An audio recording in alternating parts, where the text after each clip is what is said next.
നമുക്ക് ഫിഷ് വെച്ചൊരു ഐറ്റം ചെയ്താലോ? അതിനായിട്ട് ആദ്യമേ തന്നെ ഫിഷ് നന്നായിട്ട് ഡീപ് ഫ്രൈ ചെയ്തെടുക്കണം. ഇത് 1 കിലോ മീനുണ്ട്. ഇതിനായിട്ട് ഞാൻ ഉപയോഗിച്ചിരിക്കുന്നത് അയിലയാണ്. കൂടാതെ വേണ്ടത് ജിഞ്ചർ, ഇത് ചെറുതായി കട്ട് ചെയ്തത്. കൂടാതെ വെളുത്തുള്ളി, ഇത് നീളത്തിൽ കട്ട് ചെയ്തെടുക്കണം. കൂടാതെ ഗ്രീൻ ചില്ലി, ഇത് വട്ടം വട്ടം അരിഞ്ഞ് ചെറുതായിട്ട് അരിഞ്ഞതാണ്. കൂടാതെ 2 ടൈപ്പ് മുളക് പൊടി വേണം. കാശ്മീരി ചില്ലി പൗഡറും നോർമൽ ചില്ലി പൗഡറും, എരിവുള്ളത് ഇത് കൂടുതൽ വേണം, ഇത് കുറച്ച് മതി. കൂടാതെ നമുക്ക് വേണ്ടത് വിനാഗിരി. ഇനി നമുക്ക് ഇതെല്ലാം കൂടി എങ്ങനെയാണ് ഉണ്ടാക്കുന്നതെന്ന് നോക്കാം. ഞാൻ എണ്ണ ഒഴിച്ചു. ഞാനിവിടെ യൂസ് ചെയ്യുന്നത് കോക്കനട്ട് ഓയിലാണ്. ഇതിന് പകരം വേറെ ഏത് ഓയിൽ വേണമെങ്കിലും, സൺഫ്ലവർ ഓയിൽ ഏത് വേണമെങ്കിലും യൂസ് ചെയ്യാവുന്നതാണ്. കോക്കനട്ട് ഓയിലാണ് കുറച്ചും കൂടി നല്ല ടേസ്റ്റ് കിട്ടുക. ഇനി എണ്ണ ഏകദേശം ചൂടായിട്ടുണ്ട്. ഇനി ഇതിൻ്റെ അകത്തോട്ട് ഫസ്റ്റ് ജിഞ്ചർ, നെക്സ്റ്റ് ഗാർലിക്,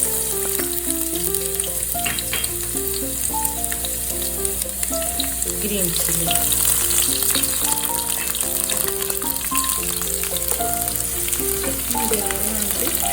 നന്നായി മുരിഞ്ഞ് വരുന്നു. ഇതെല്ലാം നന്നായി മുരിഞ്ഞതിന് ശേഷം മാത്രമേ റെഡ് ചില്ലി പൗഡർ നമ്മൾ ഇതിനകത്ത് ആഡ് ചെയ്യുന്നുള്ളൂ.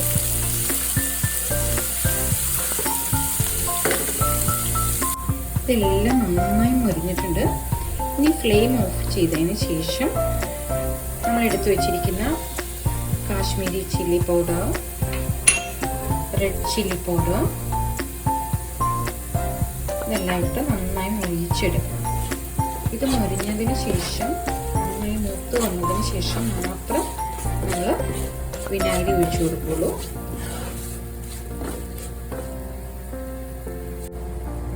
നന്നായി മൂത്ത് വന്നിട്ടുണ്ട്. ഇപ്പം ഞാൻ ഫ്ലെയിം ഓൺ ചെയ്തിട്ടുണ്ട്.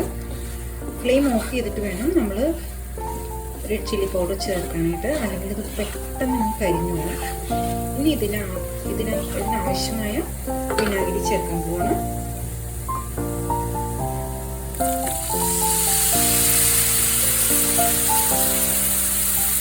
വിനാഗിരി ചേർത്ത് നന്നായി തിളച്ചതിന് ശേഷം മാത്രം നമ്മൾ ഫ്രൈ ചെയ്ത് വെച്ചിരിക്കുന്ന ഫിഷ് ഇതിനകത്തൊക്കെ ആഡ് ചെയ്യുള്ളൂ. തിളച്ച് കുറുകി വരുന്ന പാകത്തിനാണ് നമ്മൾ ഫിഷ് ഇതിനകത്തൊക്കെ ആഡ് ചെയ്യുക. ഇതിനകത്ത് നമുക്ക് വേണമെങ്കിൽ വേപ്പില ചേർക്കാം. പക്ഷേ കറിവേപ്പില എൻ്റെ കയ്യിൽ ഇപ്പോൾ ഇല്ല, അതുകൊണ്ട് ഞാൻ ചേർക്കുന്നില്ല.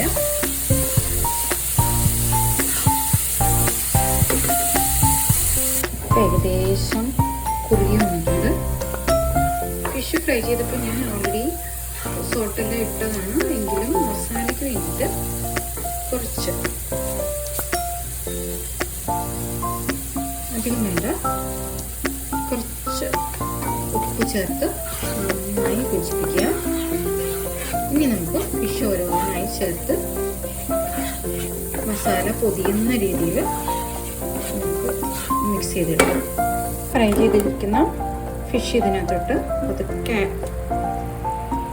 ഇതിനകത്തോട്ട് ഇടുകയാണ്. എന്നിട്ട് പതുക്കെ നമ്മൾ ഇതിങ്ങനെ മസാല പൊതിയുന്ന രീതിയിൽ പതുക്കെ മിക്സ് ചെയ്ത് കൊടുക്കണം.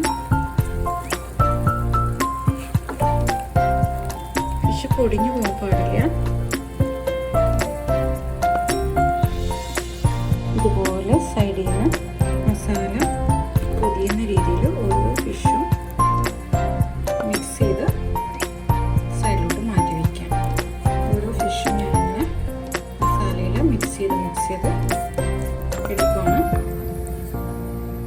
മസാല കോട്ടായത് പതുക്കെ സൈഡിലോട്ട് നമ്മൾ മാറ്റി കൊടുക്കണം. അങ്ങനെ ഈ മുഴുവൻ മീനും ഈ മസാലയിൽ മിക്സ് ചെയ്തെടുക്കണം. അപ്പോൾ ഇതെല്ലാം മസാലയിൽ മിക്സ് ചെയ്തെടുത്തിട്ടുണ്ട്.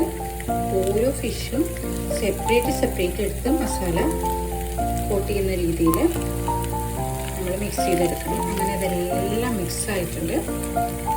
ഇത് ലോ ഫ്ലെയിമിൽ വെച്ചിട്ട് വേണം ഈ മസാലയിൽ ഈ ഫ്രൈ ചെയ്തിരിക്കുന്ന മീനിങ്ങനെ മസാല കോട്ട് ചെയ്ത് എടുക്കാനായിട്ട്. അപ്പോൾ അതെല്ലാം മസാലയിൽ എല്ലാ ഫിഷും സ്റ്റൈൽ വന്നിട്ടുണ്ട്. ഇത് എത്ര ദിവസം വേണമെങ്കിലും കേടുകൂടാതെ ഇരിക്കും. ഫ്രിഡ്ജിൽ വെക്കുവാണെങ്കിൽ നാളുകളോളം ഇരിക്കും. പുറത്ത് വെക്കുവാണെങ്കിൽ ഒരു 1 വീക്ക് വരേക്കും കേടാകാതെ ഇരിക്കും. ഇതിനി നമുക്ക് പ്ലേറ്റിലോട്ട് സെർവ് ചെയ്യാം. അങ്ങനെ നമ്മുടെ ഫിഷ് കൊണ്ടുള്ള ഐറ്റം റെഡിയായി.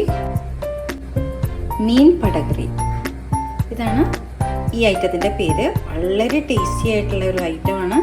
കൊച്ചിക്കാരുടെ സ്പെഷ്യൽ ഐറ്റമാണിത്. എല്ലാവരും ഇതൊന്ന് ട്രൈ ചെയ്ത് നോക്കണം.